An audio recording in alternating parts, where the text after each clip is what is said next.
I always believed that rather than destroying my legacy, my daughter would be the one to continue it. In the midst of my own birthday celebration, however, I saw Avery tap her champagne glass with a silver spoon as she got ready to deliver what I thought would be an emotional tribute about her mother. My name is Melila, and I started Hernandez Fashion with just a used sewing machine and a lot of willpower. It took 25 years of restless nights, missed holidays, and other sacrifices to make something special for my daughter. Mom, Avery's voice could be heard clearly throughout the rooftop space. You've given so much to this company. She hesitated, holding the glass closer, perhaps too tightly, with her immaculately manicured palm. The first red flag appeared in my mind. Her tone wasn't quite correct. She went on, avoiding my stare with her azure eyes. The board and I have been discussing the future of Hernandez Fashion, she said. We believe it's time for a change in leadership. All of a sudden, the champagne felt too heavy in my hand. People I'd known for years shifted uneasily in their seats around me. What are you saying, Avery? Although my heart was pounding, I was able to maintain a calm voice. Mom, I'm telling you it's time to step down. With instant effect. The ensuing hush was deafening. There was a gasp. Jesus Christ, my oldest friend in the company, muttered to herself, and I heard it.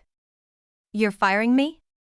Still not quite believing that I was at my own birthday party, I asked. Avery's expression stiffened. In order to guarantee a clean break, we had to do this in public. The board concurs that we are being held back by your conventional methods. We must digitize, update, and advance. Forward. To avoid my trembling hands betraying me, I put down my glass. Last week, I successfully obtained the Martinez account. We have a 30% increase in numbers compared to last year. The answer was, through outdated methods, Avery said. Personal meetings, handshake deals, it's not sustainable in today's market. Avery's business partner, Justin, got to his feet. Melila, we've prepared a generous severance package. Spare me the details, Justin, I cut him off, my voice ice cold. 25 years of business negotiations had taught me how to hide my emotions. I assume my office needs to be cleared by tomorrow? Security will pack your things, Avery said. It's better this way. Better. My own daughter couldn't even trust me to clean out my desk with dignity. I stood up slowly, smoothing my black dress, the one Avery had given me last Christmas. Well then, I said. I suppose I should thank you all for coming to my birthday party. And my retirement party, apparently. Nora started to stand, but I waved her off. This wasn't the time for sympathy. I needed to leave with whatever fragments of pride I had left. As I walked toward the elevator, Avery called out, wait.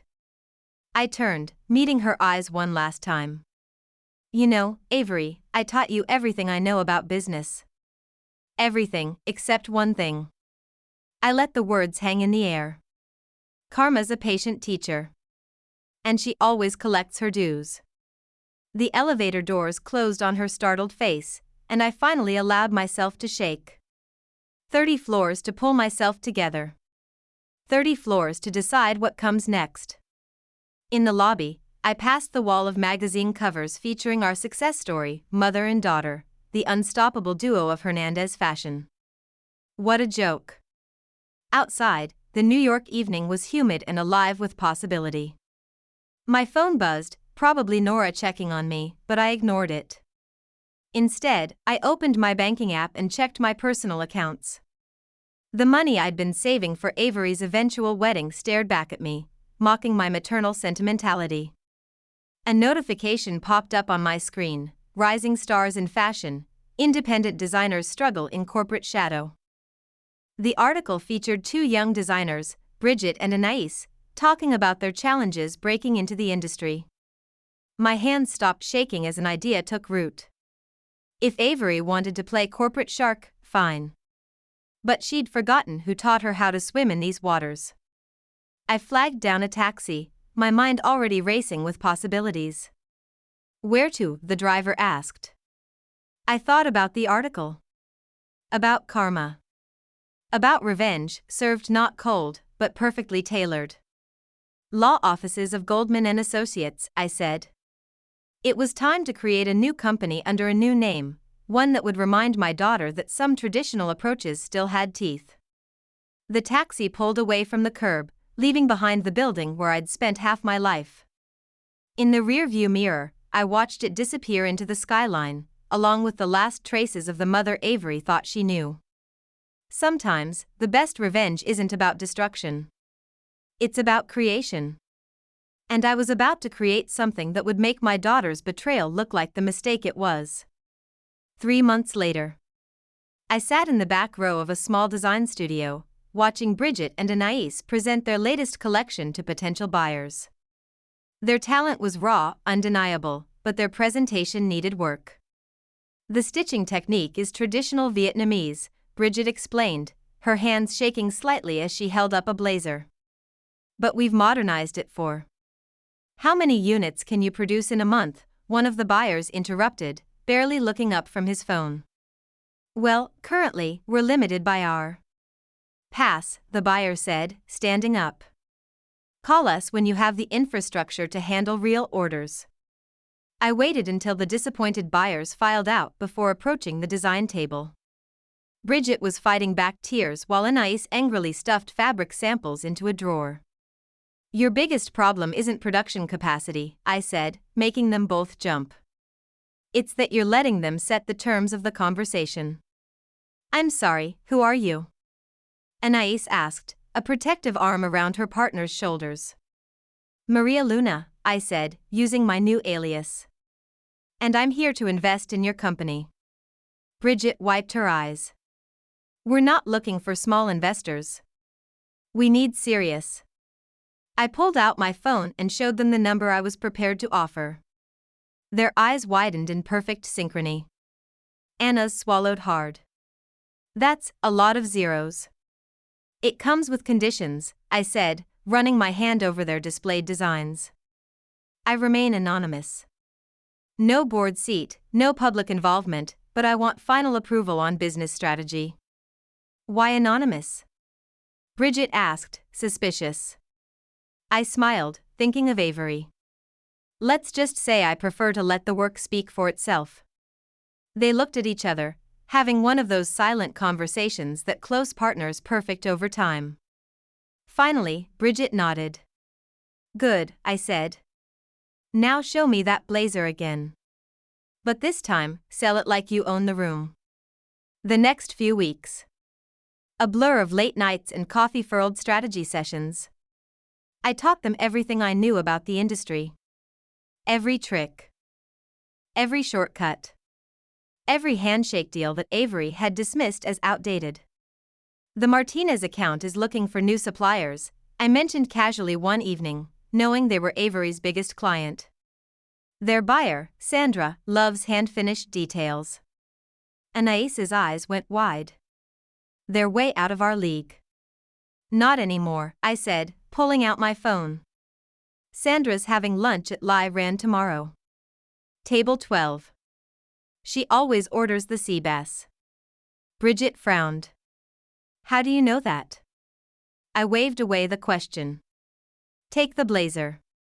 Wear it. When she compliments it, and she will be ready. The next day, I watched from across the restaurant as Sandra practically chased them down for a meeting. 1 week later, they had the contract. I don't understand, Bridget said during our celebration dinner. Everything you've taught us, it's like you've been doing this for decades. I sipped my wine carefully. I'm just good at reading people. Well, whatever it is, it's working. Anais grinned, showing me her phone. Look at these numbers. She paused, then let out a slow whistle. Hernandez's fashion stock dropped 3 points after Martinez signed with us. My hand tightened around my glass. Is that so? Yeah, apparently their CEO is freaking out. Some trust fund princess who fired her own mother to take over. Can you believe that? Karma's a patient teacher, I murmured. What? Nothing. Tell me about the new collection you're planning. As they excitedly shared their ideas, my phone buzzed with a text from Nora. Avery's losing it. Board meeting was a disaster. She keeps asking about your new venture. How long are you going to keep this up? I typed back, as long as it takes. Looking up, I watched Bridget and Anais sketch designs on a napkin. Their enthusiasm was infectious. They reminded me of myself at their age, hungry, talented, fearless, before corporate politics and family betrayal complicated everything. We need a name, Bridget said suddenly. For the new collection? Phoenix, I suggested, thinking of my own rise from the ashes of my birthday party humiliation. Sometimes, the most beautiful things emerge from the fire. They loved it, of course. They loved everything I suggested, implementing each strategy with the kind of trust one once hoped to see from my own daughter. Later that night, alone in my apartment, I scrolled through photos of their latest designs. They were good, better than good. With my guidance, they'd become exactly what Avery feared, a real threat to Hernandez fashion. My phone buzzed again. Avery's name flashed on the screen, the first time she'd tried to contact me since that night. I let it ring until it stopped, then poured myself another glass of wine. Patience, I whispered to myself, watching the city lights flicker outside my window. Karma's just getting started. I didn't mean to be at the same restaurant as Avery. That was a genuine coincidence. But when I heard her voice rise above the quiet dinner crowd, I couldn't help but listen from behind my menu. What do you mean they're going with Phoenix? Avery's voice cracked. We've worked with Vogue for 15 years. I peeked around the corner. She was sitting with Justin, her perfectly styled hair now slightly disheveled. A half-empty martini glass sat in front of her. They love the fresh perspective, Justin said, his tone careful. The Vietnamese-inspired collection really spoke to them. Fresh perspective? Avery slammed her hand on the table. We offered them exclusive digital integration, AI-powered sizing, everything they asked for. Sometimes it's not about the technology, Avery. It's about the soul of the designs, I smiled behind my menu. Those were my words, spoken through Justin's mouth. He'd always been the more reasonable one. Soul doesn't pay the bills, Avery snapped, then lowered her voice as other diners turned to look.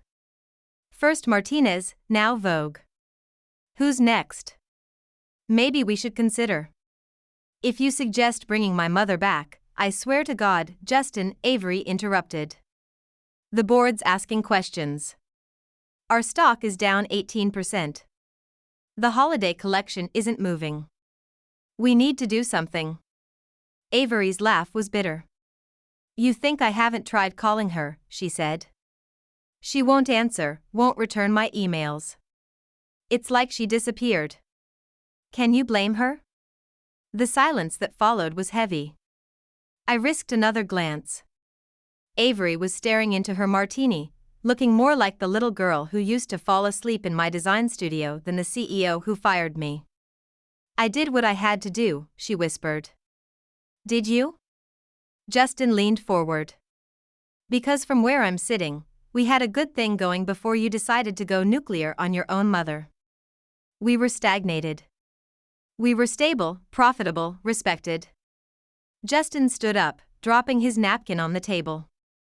Maybe it's time to admit you made a mistake. After he left, Avery ordered another martini. I watched her pull out her phone, scroll through something, then press it to her ear. Mom, her voice was small now. I know you're getting these messages. Please, I need to talk to you. Everything's falling apart and I don't know how to, she trailed off, wiping her eyes. Just call me back, please. Something twisted in my chest. The mother in me wanted to go to her, stroke her hair like I used to when she was upset. But the businesswoman in me remembered the humiliation, the betrayal, the cold calculation of that birthday night. My phone buzzed. Bridget was calling. Maria, she said when I answered. We just got the confirmation. Vogue wants us for the September issue, main feature. Wonderful news, I said, watching Avery order a third martini. How about we celebrate tomorrow? I have some ideas for the photo shoot. You always have the best ideas, Bridget gushed. Oh, and guess what? Nordstrom called. They want to meet next week. I ended the call and finally signaled for my check. As I stood to leave, Avery's voice carried across the restaurant again, this time talking to someone new on her phone. I don't care what it takes, she was saying, still back in her voice. Find out who's behind Phoenix. Someone must know something about this Maria Luna person. I froze mid-step. She was investigating, of course, she was. I taught her to always know her competition. No, I want everything, she continued. Bank records, business registrations, social media. There's no way someone comes out of nowhere with that kind of industry knowledge. Time to be more careful. I taught Avery too well. She'd keep digging until she found something. And when she did, I walked past her table on my way out, close enough to smell her familiar perfume, the one I'd given her for Christmas 2 years ago. She was too absorbed in her phone call to notice me, just another middle-aged woman in a city full of them. Outside, the evening air was crisp with autumn's approach. Fashion Week was coming, and with it, Phoenix's biggest moment yet. Bridget and Anaïs's collection would be the talk of the industry. I pulled out my phone and listened to her voicemail again. Everything's falling apart and I don't know how to. You know how, I whispered to the night air. You just don't want to admit it. My car arrived, and as I slid into the back seat, I sent a quick text to Nora. Keep an eye on her. She's starting to spiral. The response came quickly. She's not the only one. What's your endgame here, Mila? I stared at the message for a long moment before typing, justice. But as the car pulled away from the curb, passing Avery's familiar silhouette in the restaurant window, I wondered if justice and revenge were really the same thing after all. The stitching is wrong, I said, running my fingers along the sample dress. You can feel it right here at the seam. Bridget frowned, leaning closer.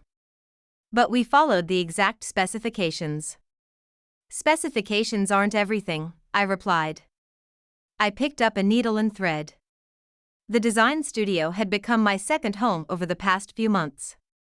As I demonstrated the correct technique, I caught a glimpse of myself in the mirror, focused, alive, teaching again, just like I used to with Avery.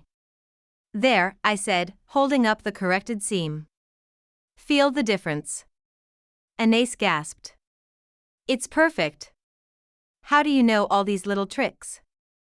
Before I could answer, Nora burst into the studio, face flushed.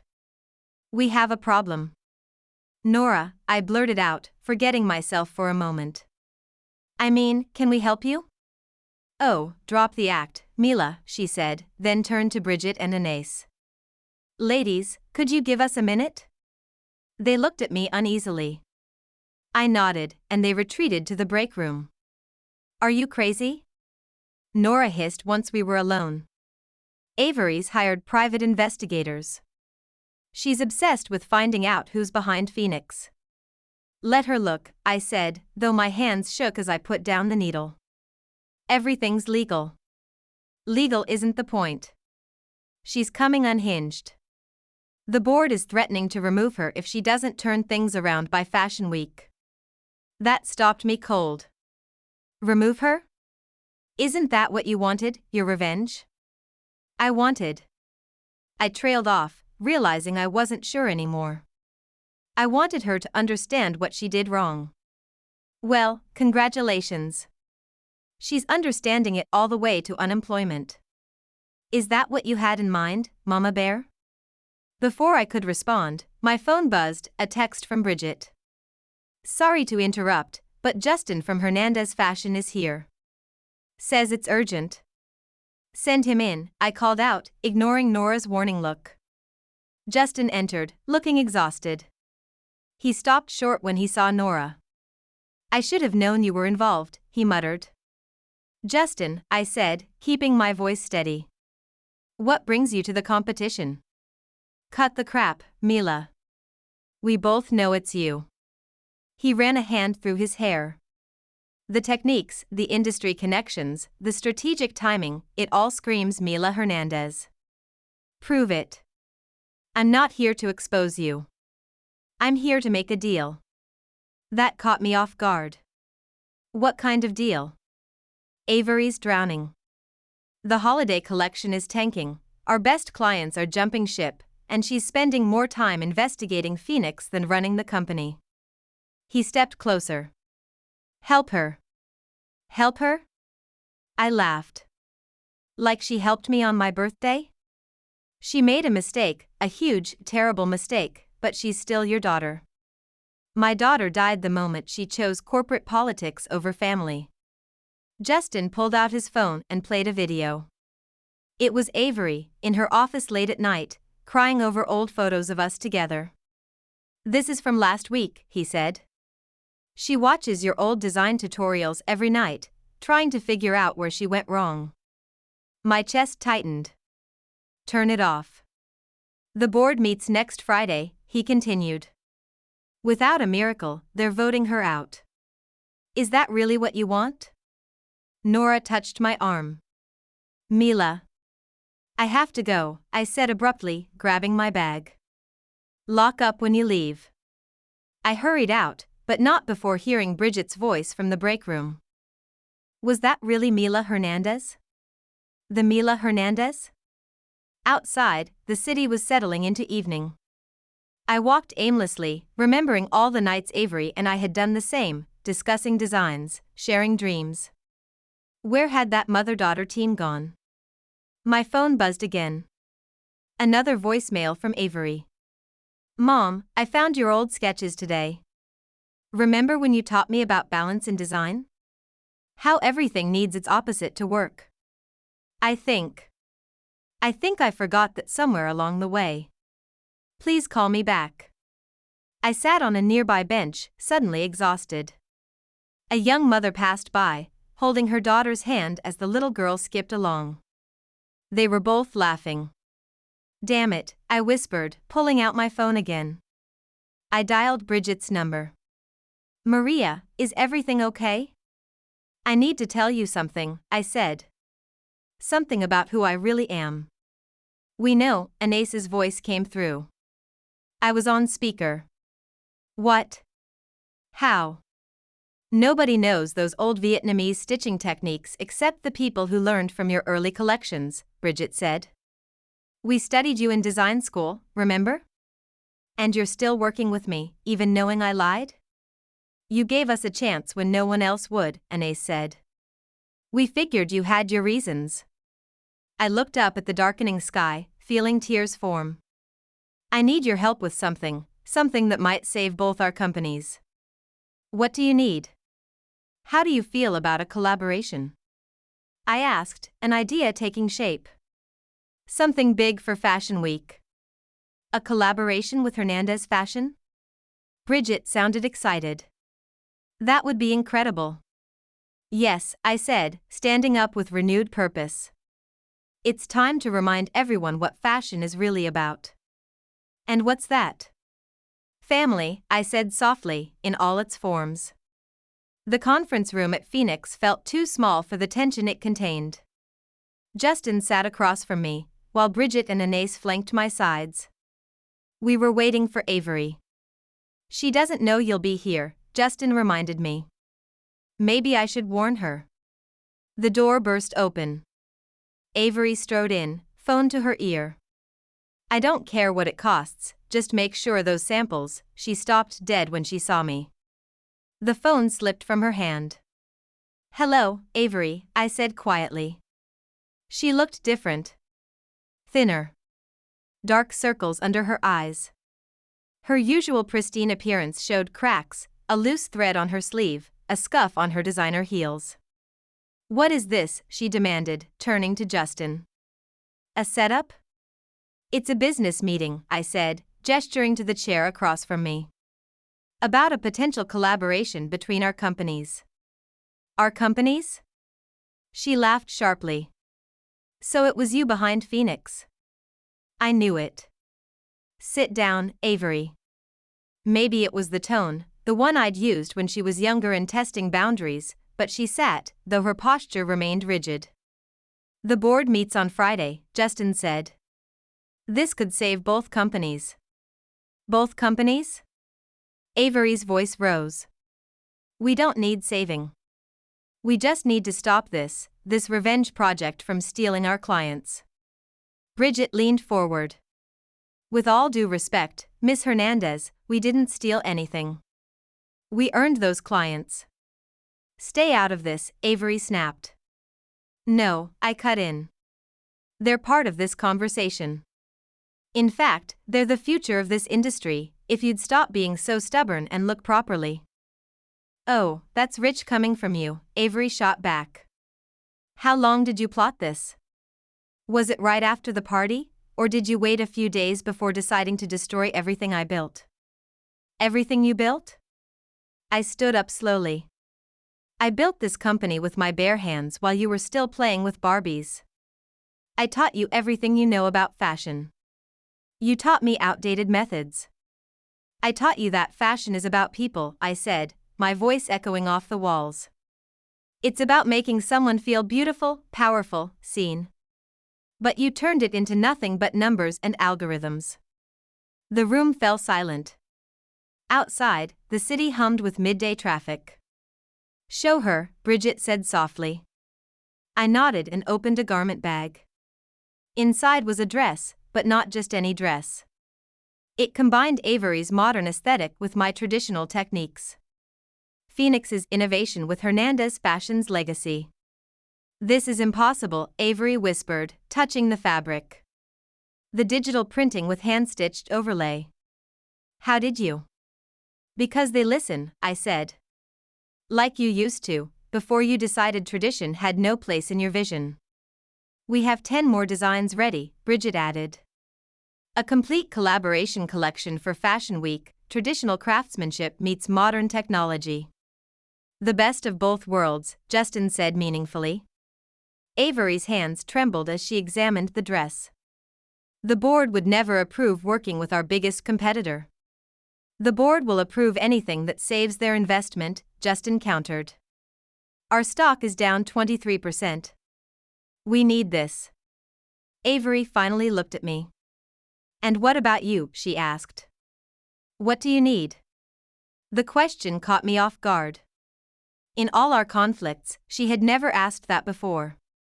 I need. I paused, choosing my words carefully.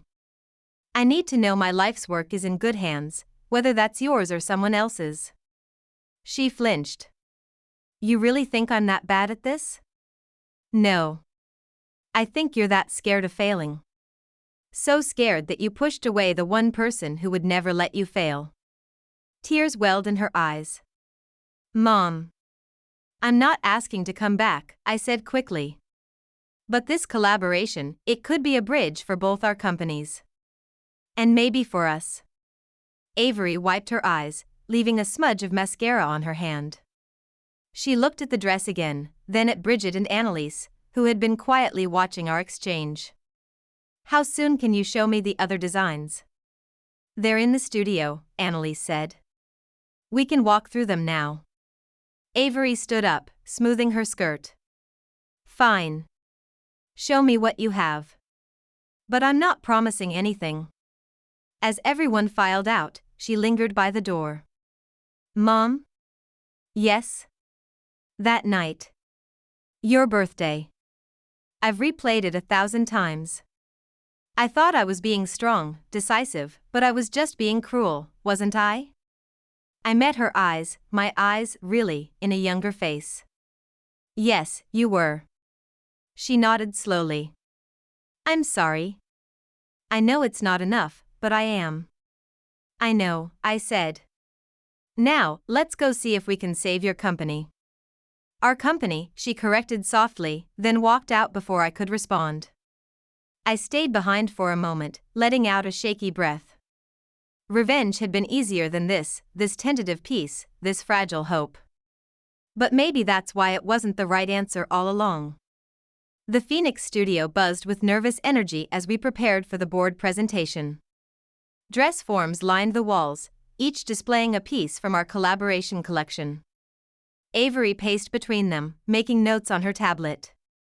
"The digital integration on the blue gown isn't working," she muttered. "The app keeps crashing." "Because you're trying to force technology where it doesn't belong," I said, approaching the dress in question. "Look at the fabric. It's telling you where it wants to flow." "Fabric doesn't talk, Mom." "Doesn't it?" I ran my hand along the silk. "This piece wants to be draped, not digitally altered. Trust the material." "Trust isn't really our strong suit anymore, is it?" she said. She meant it as a joke, but neither of us laughed. Bridget rushed in, face flushed. "The board members are here early. They're in the lobby." "What?" Avery checked her watch. "They're not supposed to be here for another hour." "Probably trying to catch us unprepared," I said, remembering old boardroom tactics. "Good thing we're not." "But the presentation isn't ready," Avery protested. "The slides." "Forget the slides."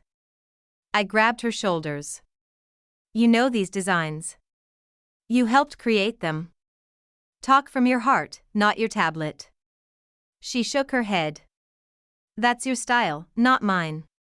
It used to be yours too, before you started trying to be someone else." The elevator dinged. Down the hall, footsteps approached.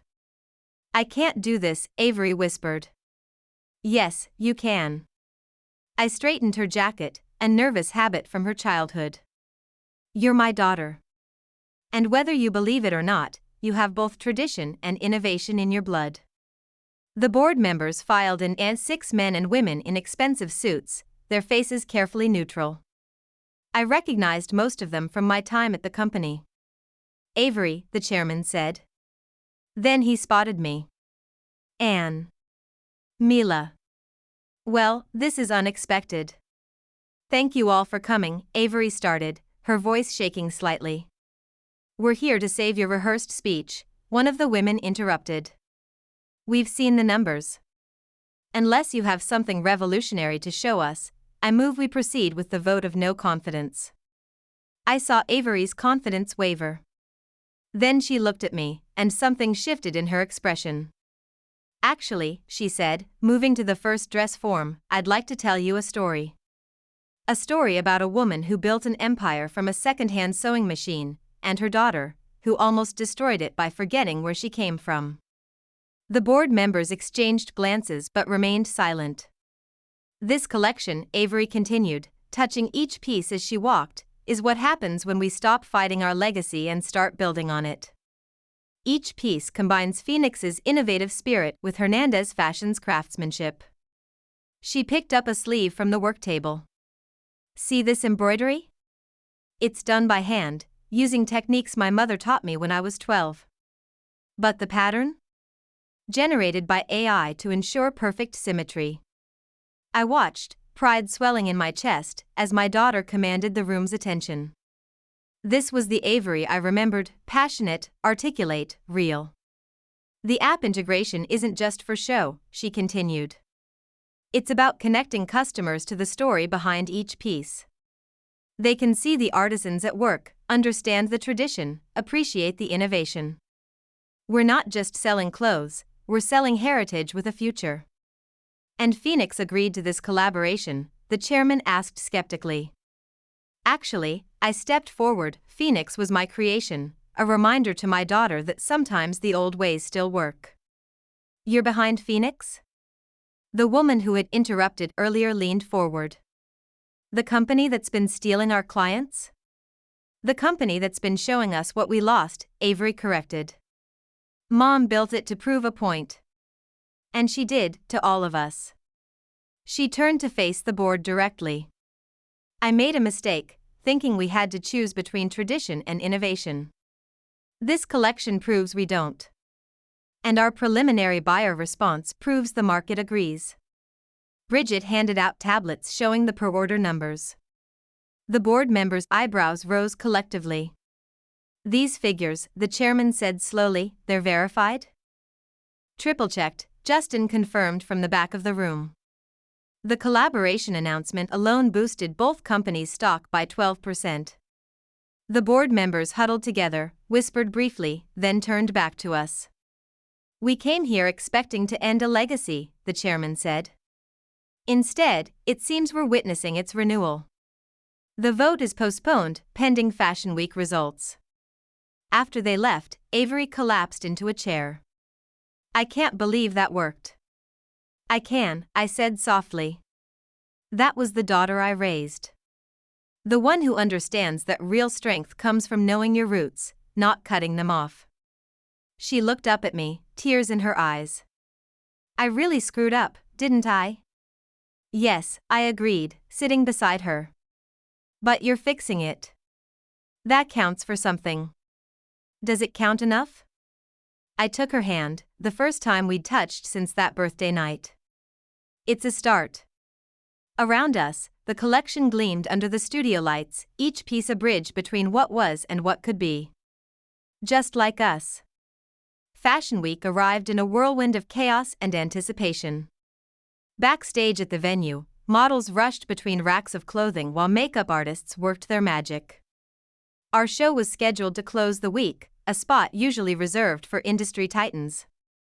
The zippers stuck, a model called out in panic, 20 minutes before showtime. I've got it, Avery and I said simultaneously, both reaching for the dress. Our hands collided. Sorry, she said. Force of habit. Together? I suggested. And just like we used to during our first fashion shows, we worked in sync to fix the zipper. 5 minutes to places. The stage manager's voice crackled over the intercom. Bridget rushed over, clutching her tablet. The live stream has 500,000 viewers already waiting. That's more than. A crash interrupted her. We turned to see one of the models on the ground, blood seeping from her knee. The white finale dress she wore now sported a bright red stain. No, no, no, Avery muttered, rushing over. Are you okay? The model tried to stand but winced. I think I twisted my ankle. Get medical, I ordered, then turned to Avery.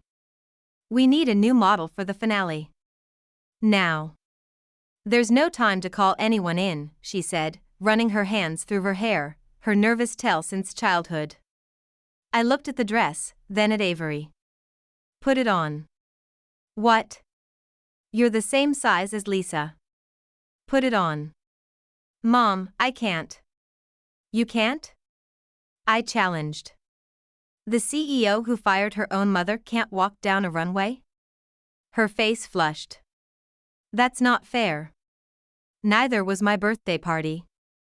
Put on the dress, Avery.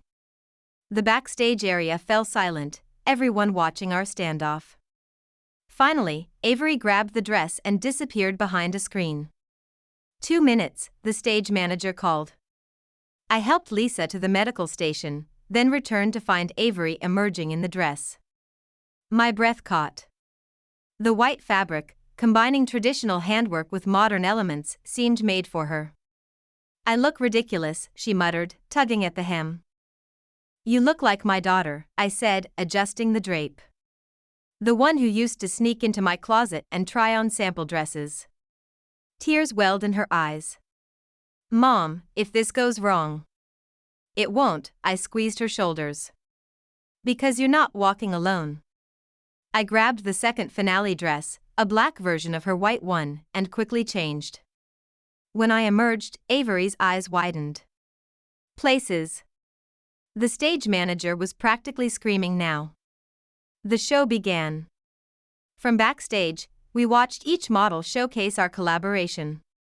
Traditional techniques merged with modern styling, each piece telling the story of 2 generations, 2 companies, 2 perspectives finding harmony.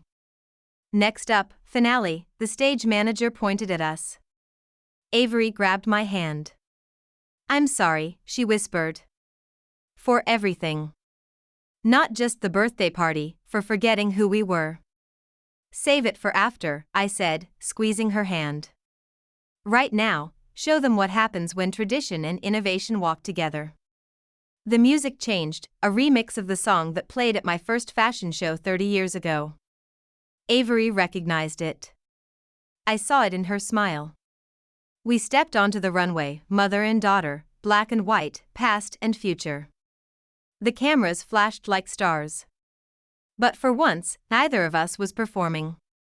We were just walking together, the way we should have been all along. At the end of the runway, Avery squeezed my hand 3 times, our old secret code for I love you. I squeezed back 4 times. I love you too. The applause was deafening. In the front row, I saw the board members standing, genuine smiles replacing their usual stern expressions. Bridget and Annalise were crying and hugging each other. Justin gave us a thumbs up. Backstage, after the final bow, Avery didn't let go of my hand. The board's going to want an answer, she said quietly. About what? About whether you're coming back to the company. She looked at me, not as an employee this time, but as a partner. I studied her face, so much like mine, yet uniquely her own. And if I say yes?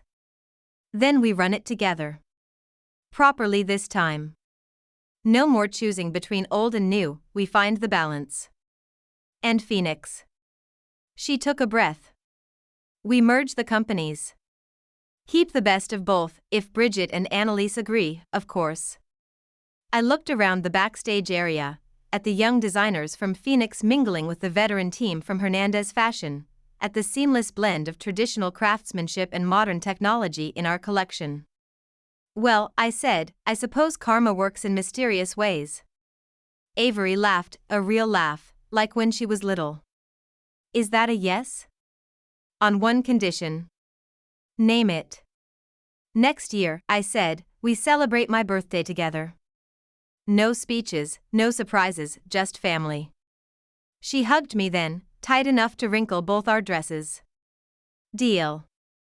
The morning sun streamed through the windows of our newly merged design studio as I pinned the last photo to the inspiration wall, Avery and me on the runway in our finale dresses. Beside it hung the framed headlines. Fashion's greatest comeback. Mother-daughter duo revolutionizes industry. You're here early, Avery said, walking in with 2 coffee cups. She handed me one, made exactly how I liked it. Couldn't sleep, I admitted. The new collection launches today.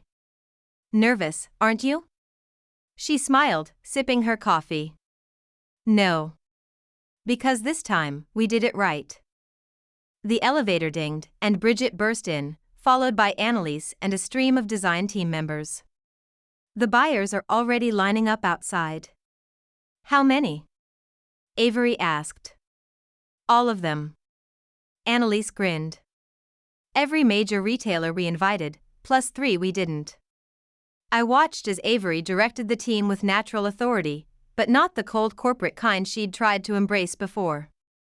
She'd found her own style of leadership. Warm but focused. Innovative but grounded. Mom, she called out. Can you check the finishing on the evening wear? Something feels off about the 3rd piece. I examined the dress in question, running my fingers along the seams. The problem isn't the finishing. It's trying too hard to be something it's not. I adjusted the drape slightly. There. Now it's honest. Like us, she asked quietly. Before I could respond, Justin rushed in. The press is here early, and you both need to see this. He held up his tablet, showing a social media post from one of our former board members. A year ago, I voted to remove a legacy.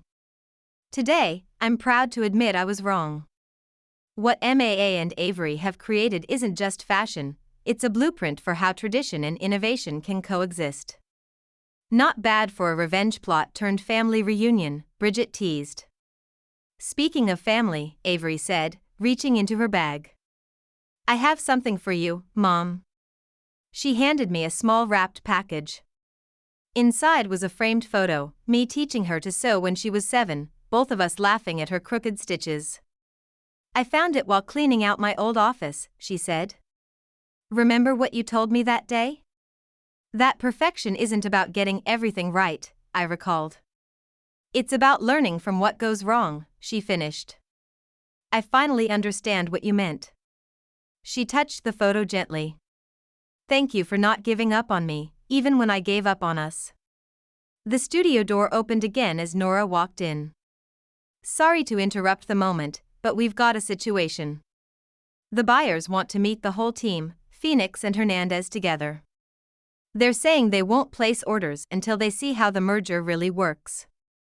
I looked at Avery, seeing my own determination reflected in her eyes. Should we show them? Let's show them everything, she said. We gathered the entire team, the young innovators from Phoenix, the seasoned artisans from Hernandez, the blend of experiences and perspectives that made our new company unique. Together, we walked into the showroom. The buyers fell silent as we entered, all eyes on mother and daughter leading a unified team. Welcome, Avery began, then paused. She looked at me. Mom, would you like to do the honors? I stepped forward, feeling the weight of the moment. Fashion isn't about choosing between past and future. It's about learning from yesterday to create tomorrow. Every piece in this room represents that journey, our journey. A journey that almost ended, one buyer commented. How can we be sure this partnership will last? Avery joined me. Because we finally learned what matters most.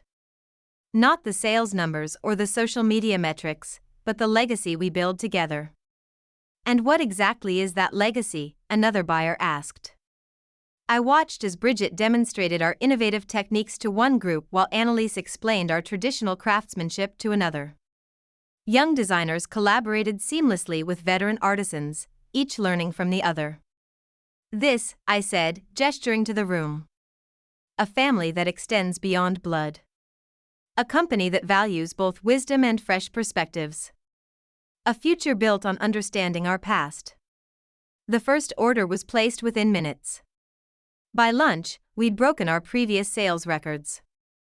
Later, as the excitement died down, Avery found me in my old office, now our shared space.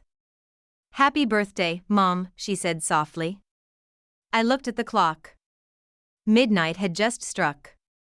This birthday felt different from the last one, no public humiliation, no corporate power plays. Just my daughter, a slice of cake she'd somehow hidden in her desk, and 2 forks. To karma, she said, holding up her fork like a toast. To second chances, I corrected. We sat together, sharing cake and stories, planning future collections, and healing old wounds. Outside, the city lights twinkled like stars, witnessing a new chapter in our story, one where revenge gave way to reconciliation, and competition transformed into collaboration. Sometimes, the best revenge isn't revenge at all. Sometimes, it's showing someone a better way forward, together.